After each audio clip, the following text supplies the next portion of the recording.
যদি কোন আল্লাহর বান্দা পেরেশানিতে পড়ে যায়, অভাবে পড়ে যায়, একটা আমল যদি 40 দিন পর্যন্ত করে, আল্লাহ তাআলা তার অভাব দূর করে দিবে।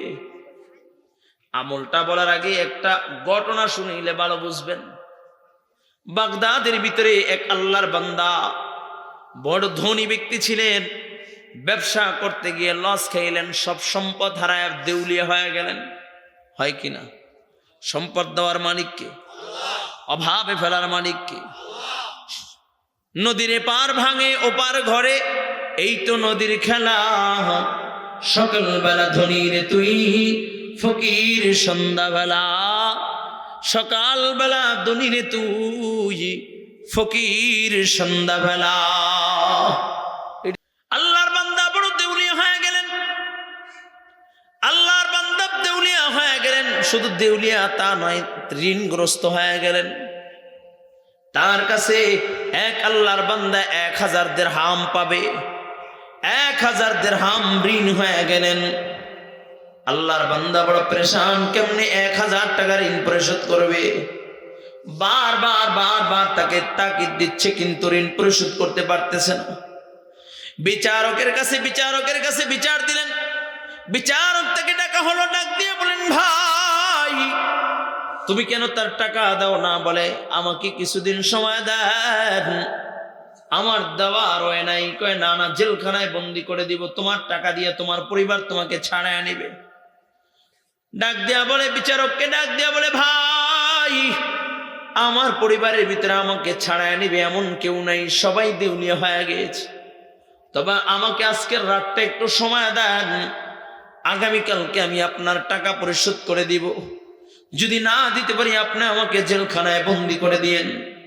আল্লাহর বান্দা বাড়িতে চলে যায়, স্ত্রী সন্তানদেরকে খানা খাওয়ায়া ঘুম পড়ায়া আল্লাহর বান্দা ওযু কইরা যায় নামাজটা কিবলার করে বিছাইয়া আল্লাহর বান্দা 2 রাকাত নামাজ আদায় কইরা কিবলামুখী হইয়া এখন করুণ সুরে ডাক দেয়, আমার নবীর উপরে দরুদ পড়ে, সাল্লাল্লাহু আলাইহি ওয়াসাল্লাম, সাল্লাল্লাহু আলাইহি ওয়াসাল্লাম, সাল্লাল্লাহু আলাইহি ওয়াসাল্লাম, সাল্লাল্লাহু আলাইহি ওয়াসাল্লাম, সাল্লাল্লাহু আলাইহি ওয়াসাল্লাম, সাল্লাল্লাহু আলাইহি ওয়াসাল্লাম। আল্লাহর বান্দা করুণ সুরে আমার নবীর উপরে দরুদ পড়ে। দুরুদ পড়তে পড়তে আল্লাহর বান্দা যায় নামাজে ঘুমায়া যায়। ঘুমের ঘরে স্বপ্নের যুগে দেখে মায়ার নবী রাহমাতাল লিল আলামিন নবী, দো জাহানের বাদশা নবী মুহাম্মদুর রাসূলুল্লাহ সাল্লাল্লাহু আলাইহি ওয়াসাল্লাম তার স্বপ্নে হাজির। চিল্লা কোন আল্লাহু আকবার, আরো জোরে কোন আল্লাহু আকবার। নবী স্বপ্নের যুগে হাজির, ডাক দেয়া কয়, ও আমার আশিক, এত করুণ সুরে আমাকে ডাকছো, কি এমন টেনশন, কি এমন প্রেশান? বলি, ইয়া রাসূলুল্লাহ, ইয়া হাবিবাল্লাহ, আমি 1000 দিরহাম ঋণ হয়ে গেছি। আমি 1000 দিরহাম যদি আমি পরিশোধ করতে না পারি, আগামীকালকে আমাকে জেলখানায় বন্দি করে ফেলবে। আমার বাচ্চাদের কি উপায় হবে?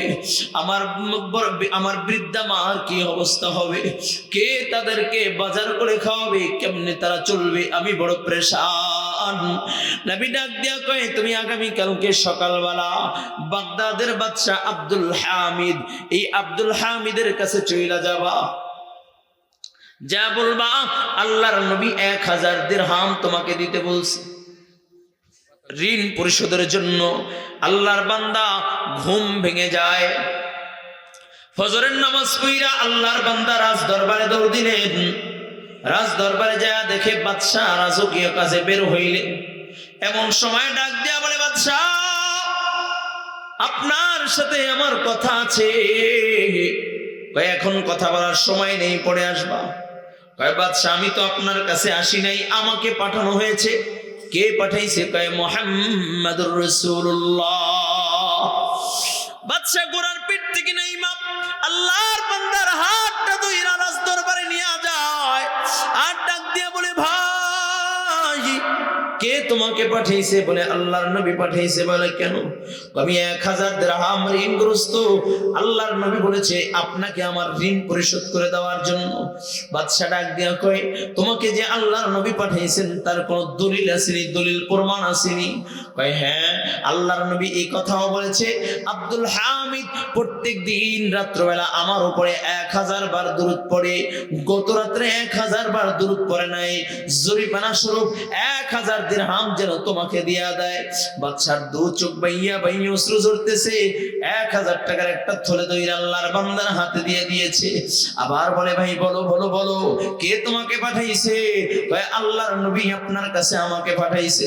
আপনি প্রত্যেক দিন রাত্রে 1000 বার দরুদ পড়েন, গতকাল রাত্রে 1000 বার দরুদ পড়েন নাই, এই জন্য আল্লাহর নবী জরিমানা স্বরূপ 1000 দিরহাম দিতে বলছে। আরো 1000 দিরহামের একটা থলে ধরে আল্লাহর বান্দাকে দিয়ে দিলেন। আবার ডাক দিয়ে বলে কে পাঠাইছে একটু বলো। আল্লাহর বান্দা ডাক দিয়ে বলে বাদশা আমি আপনার কাছে এমনিতে আসি নাই, আল্লাহর নবী আপনার কাছে পাঠাইছেন। বলে কি বলে পাঠাইছে? কয় আল্লাহর নবী বলেছেন আপনি প্রত্যেক দিন রাত্রে 1000 বার দরুদ পড়েন, গত রাত্রে পড়েন নাই, এই জন্য জরিমানা স্বরূপ 1000 দিরহাম দিতে বলছে। আবার 1000 দিরহাম দিয়ে দিলেন। ঋণ ছিল 1000, পাইল কয় হাজার? জোরে বলেন কয় হাজার? বাদশা বলে যাও যাও, আমি তোমাকে আরো থাকলে দিয়া দিতাম। আল্লাহর বান্দা বিদায় নিয়ে যখন বিচারকের কাছে চলে আসলেন, ডাক দেয়া বলে বিচারক নেন নেন এই 1000 দিরহাম আমি দিয়া দিলাম। বিচারক ডাক দেয়া বলে ভাই টাকা দেওয়ার দরকার নাই, দিরহাম দেওয়ার দরকার নাই। এরে ভাই তুমি গতকালকে চলে যাওয়ার পরে আমি যখন রাত্রবেলা ঘুমায় গেলাম, ঘুমের ঘরে স্বপ্নের যুগে দেখি মদিনার নবী মুহাম্মদুর রাসূলুল্লাহ আলাইহি ওয়াসাল্লাম আমার স্বপ্নের যুগে হাজির। ডাক দেয়া বলছে বিচারক আমার ওই আশিকের কাছ থেকে জরিমানা নিবা না, আমার ওই আশিকের পাওনা টাকা তুমি পরিশোধ করে দিবা। কয় ভাই ভাই নাও না, ওই 1000 দিরহাম আমি তোমাকে দিয়ে দিলাম। আর তোমার কারণে আল্লাহর নবীকে যে আমি স্বপ্নে দেখেছি এই জন্য খুশি হইয়া আরো 1000 দিরহাম আমি তোমাকে উপহার দিয়ে দিলাম।